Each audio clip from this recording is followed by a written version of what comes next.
O livro edificante é sempre um orientador e um amigo. É a voz que ensina, modifica, renova e ajuda.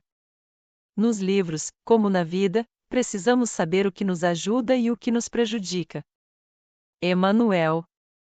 Do livro O Reino, de Irmão Saulo, pseudônimo de José Herculano Pires. Capítulo 24, A Tese do Reino, parte 5. Aliás, os próprios marxistas sabem, quando realmente conhecem a sua doutrina, que toda a sua teoria revolucionária está sujeita às leis históricas. O próprio Lenin não acreditava na possibilidade de uma revolução russa durante a sua vida e foi surpreendido pela eclosão dos acontecimentos que a favoreceram. Quando acusam, pois, os espíritas de comodistas, de quererem fugir à realidade social, sem levarem em consideração a dialética espírita da evolução, o fazem de má fé ou por ignorância das leis do próprio processo histórico. O espiritismo reconhece até mesmo as leis, para ele naturais, embora sociais, pois a doutrina não separa o homem e seu mundo da natureza, que produz as revoluções. O capítulo 8 da terceira parte, do livro terceiro, do Livro dos Espíritos, que trata da lei do progresso, explica precisamente este assunto. E Kardec, no seu comentário à pergunta 783, declara: sendo o progresso uma condição da natureza humana, ninguém pode se opor a ele. É uma força viva que as más leis podem retardar, mas não asfixiar.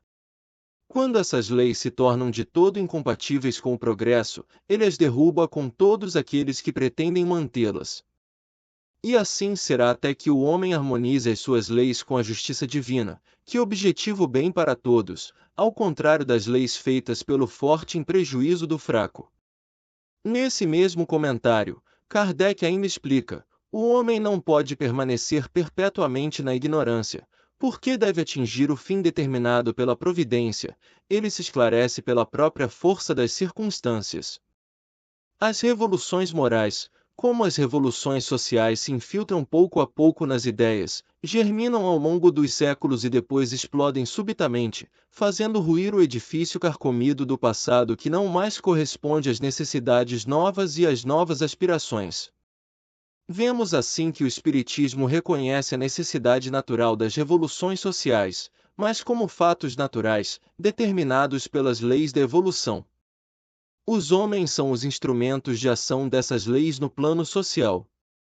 Mas à proporção que os homens se esclarecem, adquirindo conhecimentos mais profundos sobre o universo e o destino humano, as leis sociais se abrandam ajustando-se às novas condições espirituais das criaturas.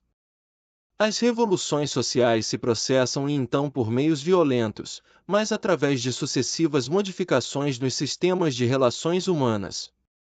As leis dos homens vão aos poucos se ajustando às leis de Deus, que nos planos superiores se traduzem por harmonia e equilíbrio.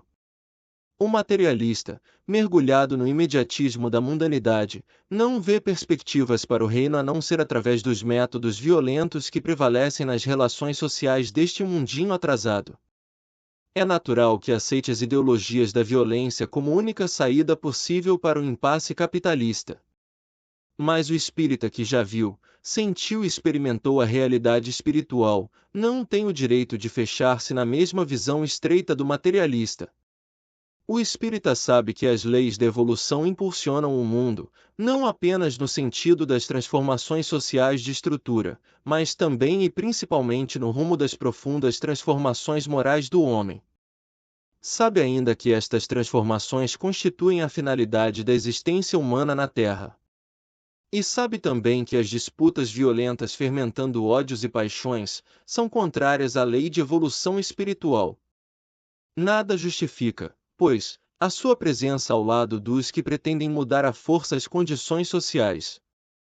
Muitos espíritas se impressionam com as alegações de que vivemos fora do mundo ou que fugimos à realidade social, com receio das responsabilidades políticas. São alegações daqueles que não conhecem o mundo e a realidade social senão no seu aspecto exterior. Mas esses mesmos que nos acusam são obrigados a reconhecer que estão sujeitos às leis sociais, interpretadas pelo materialismo dialético e o materialismo histórico. aos quais devem a mesma obediência que devemos à compreensão dialética e histórica que o Espiritismo nos proporciona. O Livro dos Espíritos, questão 788. Os povos são individualidades coletivas que passam pela infância, a idade madura e a decrepitude, como os indivíduos. Essa verdade constatada pela história não nos permite supor que os povos mais adiantados deste século terão o seu declínio e o seu fim, como os da antiguidade. Resposta: os povos que só vivem materialmente, cuja grandeza se funda na força e na extensão territorial, crescem e morrem porque a força de um povo se esgota como a de um homem, aqueles cujas leis egoístas atentam contra o progresso das luzes e da caridade. Morrem porque a luz aniquila as trevas e a caridade mata o egoísmo. Mas há para os povos, como para os indivíduos, a vida da alma, e aqueles, cujas leis se harmonizam com as leis eternas do Criador, viverão e serão o farol dos outros povos.